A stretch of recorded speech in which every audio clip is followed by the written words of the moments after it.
क्या इंडिया अब चाइना की सबसे बड़ी नेवी स्ट्रैटेजी का करारा जवाब देने वाला है? चलिए जानते हैं स्टोरी के बारे में।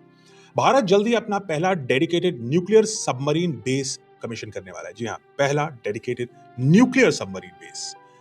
दरअसल आंध्र प्रदेश के रामबिल्ली में विशाखापट्टनम से ही करीब दक्षिण की साइड में बन रहा है आईएनएस वर्षा, जिसकी एग्जैक्ट लोकेशन तो हम यहाँ नहीं बताएंगे, लेकिन 2026 के अंत तक इसके कमीशन होने की पूरी पूरी उम्मीद है। ये भारत का पहला डेडिकेटेड न्यूक्लियर सबमरीन बेस होगा। रिपोर्ट्स के मुताबिक यहाँ हमारी अरिहंत क्लास एसएसबीएन तैनात करी जा सकती हैं। एसएसबीएन यानी न्यूक्लियर पावर्ड सबमरीन, जो बैलिस्टिक मिसाइल लेकर चलती है और देश की न्यूक्लियर डिटरेंस का सबसे अहम हिस्सा मानी जा सकती है। इसके साथ ही भविष्य में शामिल होने वाली न्यूक्लियर अटैक सबमरीन यानी एसएसएन भी यहीं तैनात करी जा सकती हैं। लेकिन आईएनएस वर्षा की सबसे बड़ी ताकत इसका अंडरग्राउंड इंफ्रास्ट्रक्चर है। इस बेस को ईस्टर्न घाट्स की पहाड़ियों से ढकते हुए इसके अंदर विकसित किया गया है। यहाँ अंडरग्राउंड सबमरीन पेंस यानी यहाँ एक तरह के सबमरीन गराज आप बोल सकते हैं, उनको रखा जाता है। पहाड़ी के अंदर बने सुरक्षित डॉकिंग शेल्टर्स हैं, जहाँ सबमरीन को दुश्मन की सैटेलाइट और मिसाइल अटैक से बचा कर रखा जाएगा। ऐसी सुविधाएं बनाई जा रही हैं जहां करीब 12 न्यूक्लियर सबमरीन को हम सुरक्षित रख सकेंगे। इन अंडरग्राउंड टनल्स के जरिए सबमरीन सीधे बेस के अंदर से बे ऑफ बंगाल में निकल जाएंगे।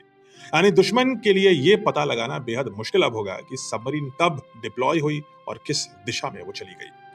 यही वजह है कि ऐसे बेसिस किसी भी न्यूक्लियर पावर की सेकंड स्ट्राइक कैपेबिलिटी को मजबूत बनाते हैं। आईएनएस वर्षा की एक और बड़ी खास बात है और वो है इसकी लोकेशन। यह बेस बार्क अछूतापुरम के काफी करीब हमने बनाया है, जिससे इंडियन नेवी को न्यूक्लियर सपोर्ट और मेंटेनेंस इंफ्रास्ट्रक्चर का फायदा मिले। दिलचस्प बात यह है कि चाइना ने भी हैनान आइलैंड पर इसी तरह के सबमरीन अंडरग्राउंड सबमरीन बेस को विकास किया था, ताकि उसके न्यूक्लियर सबमरीन बिना नजर आए समुद्र में तैनात हो सके। अब आईएनएस वर्षा के ऑपरेशनल होने के बाद भारत के पास भी बे ऑफ बंगाल में वैसी ही स्ट्रेटेजिक कैपेबिलिटी होगी जो चाइना ने हैनान में बनाई। अभी सब होने के बाद इंडियन ओशन में इंडियन नेवी की अंडर वाटर पावर और न्यूक्लियर डिटरेंस दोनों पहले से कहीं ज्यादा मजबूत हो जाएंगी।